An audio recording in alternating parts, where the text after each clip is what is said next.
Hi, I'm Robin Bullock, and we're here at Dream Guitars in Weaverville, North Carolina.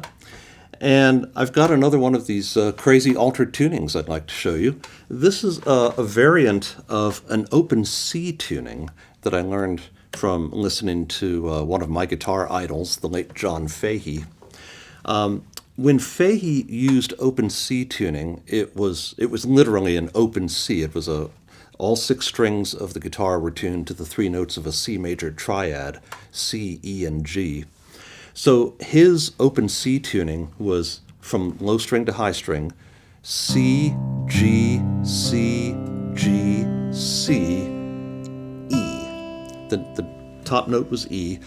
And what I did was, just kind of on a whim, just to see what would happen, I took that high string E and I tuned it down a whole tone to D.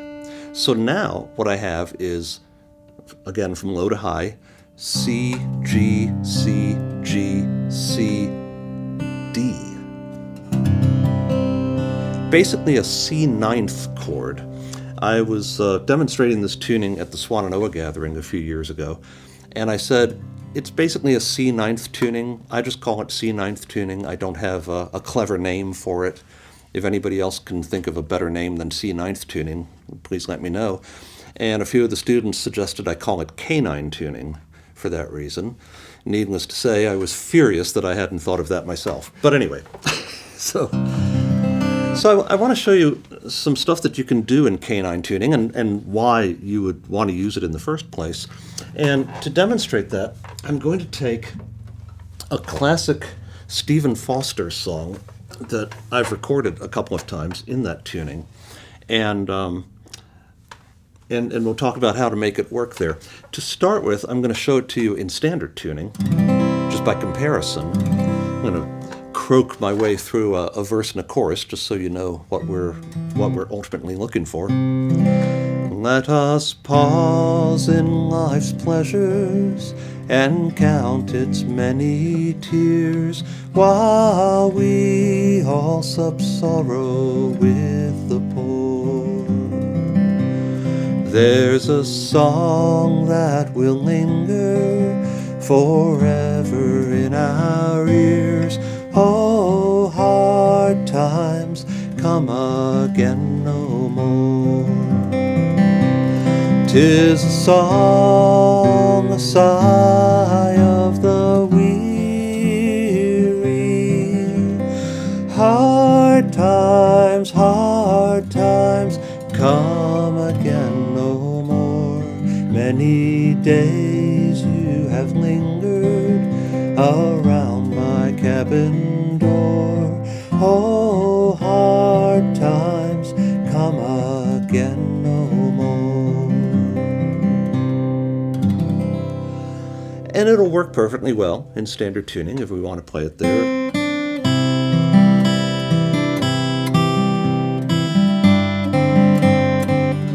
And so forth, with the melody on top and chords and bass line underneath. But if we transfer that to K9 tuning, not only do we have a lot more bass notes that we can take advantage of with that low string tuned all the way down to C, but if the song is a standard 1-4-5 chord progression, then two of those three chords, C, F, and G, two of those three chords have bass notes available as open strings, C and G. The third chord, the 4 chord, F, we're going to have to reach out to the 5th fret of the bottom string. But even that may not be that much of a problem, and you'll see why in a moment. But the other thing is, because of the fact that the bottom 5 strings are all tuned to either C's or G's, whenever we have a chord, like a C chord or an F chord, that's got the note C in it, we've got a couple of open strings we can lean on. And if it's a G chord, we've got a couple more open strings, several open strings we can lean on. So a lot of times I don't even have to bother with figuring out what the chord shape is. All I need is the melody on top, the root notes of the bass notes of the chords on the bottom, and whatever I can find in between, which as often as not is open strings. So First thing I'm going to do is figure out how to play that melody. And once I get past the fact that those top two strings are tuned only a whole tone apart, which is a smaller interval than we're used to, once I get up and running from there, let us pause. From here, I can just basically play the whole melody on the first string. I'll have to reach for that high note and come back down, but as you'll see in a minute, that's not really that big a deal. So there's the verse, because the second half of the verse is exactly the same as the first half musically.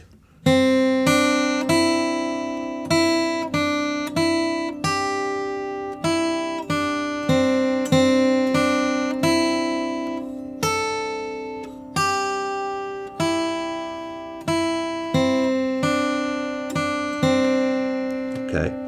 Next thing I'm going to do is add bass notes, just the root notes of the chord to start with. So to start with, the chords I'm going to use are just C, F, and G. C, let us pause in life's pleasures. G, and count its many, back to C. Then a quick F, while we, back to C, all sup sorrow with the poor. And as you can see, it's all open strings, except for that one brief F. So we put those together with the melody, and we have this.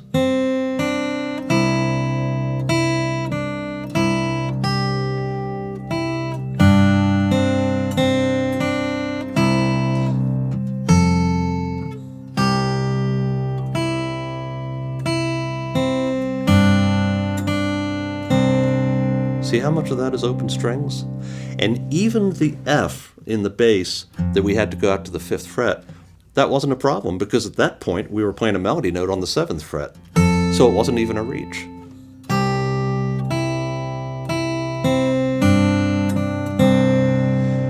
So now, if I want to add any other chords, for instance, on the second half of the verse, I might want to substitute an A minor right here. That's fine. All I have to do is put an A bass note in. In this case, it's going to be the 5th string, 2nd fret. And that really implies the rest of the chord, along with the melody note. That's 2/3 of an A minor chord already. A here and E here. And if I want the 3rd note of an A minor chord, which is C, I've got 2 open strings that are both Cs. So I can play a full A minor chord with only 2 fingers in my left hand. Same is true with this F chord up here. In addition to the F on the bottom and the A on top, I've got 2 open Cs. And there's my full F chord. So a lot of the chords I'm able to fill in just using whatever open strings are available. Of course, if it's ever a C chord, then all 5 of those strings are available.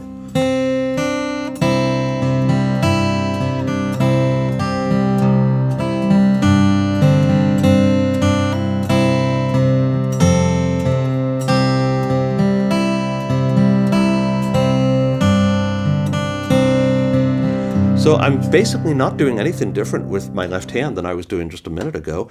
I'm just adding a bunch of open strings that happen to fit the chords at any given moment.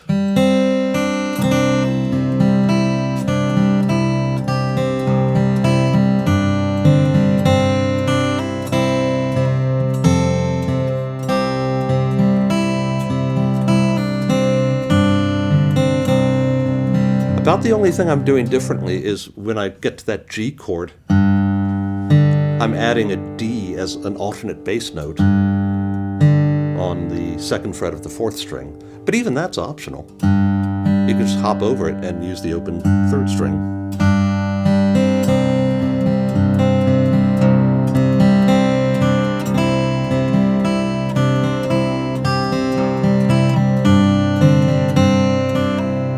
There's that A minor. Again, all I need is 2 fingers.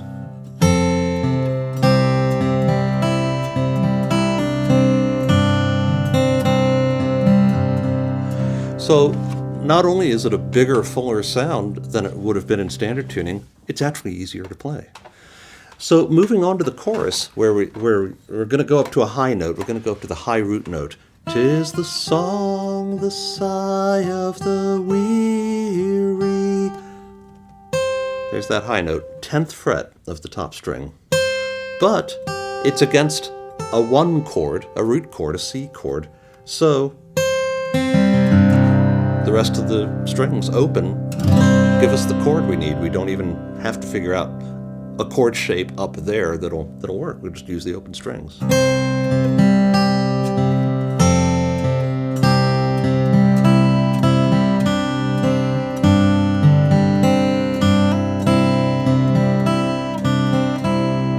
And so forth. Now that the second line of the chorus will work with just a 1-4-5 progression. 'Tis the song, the sigh of the weary, hard times, come again no more.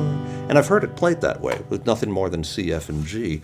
But I kind of like it with, and I think this is closer to the Stephen Foster original, hard times,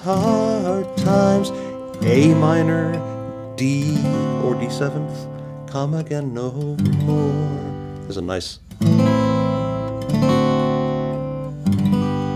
progression, A minor to D to G. So if I want to do that in this tuning, again, it's not difficult because I'm not going to concern myself with full chord shapes for the most part. I'm just going to play that bass note and the melody on top. And it goes by so fast that there's really not much time to do much of anything else anyway.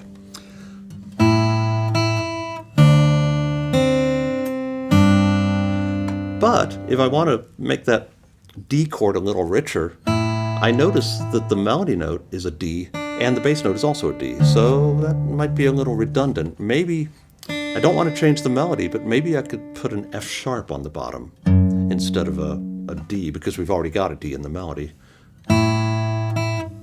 And you're thinking, well, wait a minute, we're going way up the neck for that F sharp on the 6th fret. Well, yes, we are, but it so happens that both of the melody notes against that F sharp are open strings. Comma, open first, open second. So it makes no difference what we're fingering in the bass. We can go all the way up here and it wouldn't make any difference. Creates a nice little voice lead going into the G chord. So all of that strung together, and I get something like this.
Now there are lots of other things we can add to this to flesh it out and make it even more interesting. I'll show you one more quick thing and then I'll play it the way I would normally play it, and you'll see that even with the stuff I've added, it's not a million miles away from what we just did.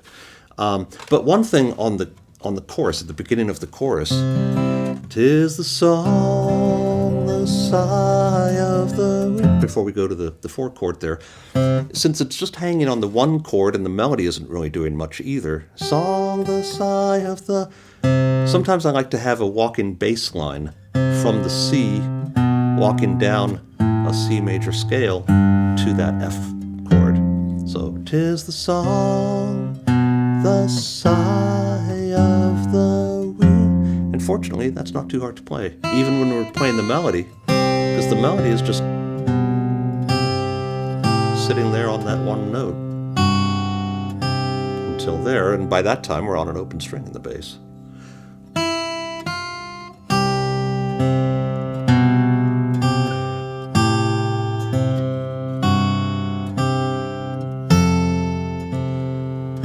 And it sounds very impressive, I'm sure, to have a descending bass line while you're playing the melody, but as you can see, in this tuning, it's not that hard, because we're only dealing with 2 notes at a time, and everything else is open strings.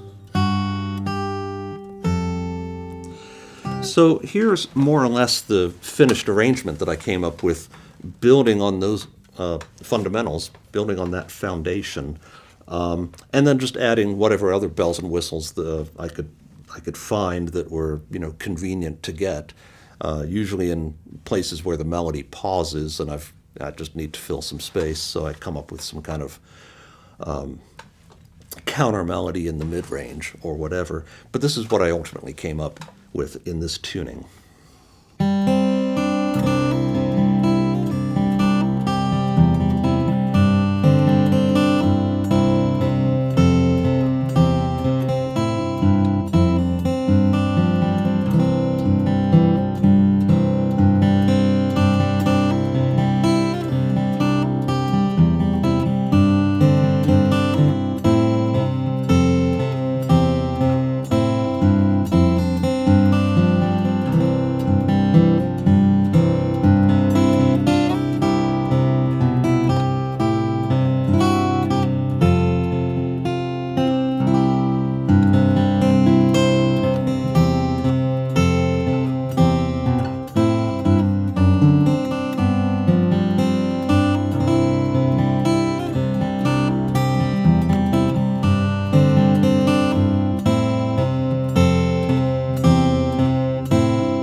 As is usually the case, the tuning is doing a lot of the work for us. So what I just played, although it's a bit more complex than what we've been doing so far, it's not that far afield. The thing to do is take this tuning or any other altered tuning and explore and see what you can find. But start with the melody, add bass notes, and then see what else is there. K9 tuning. Have fun.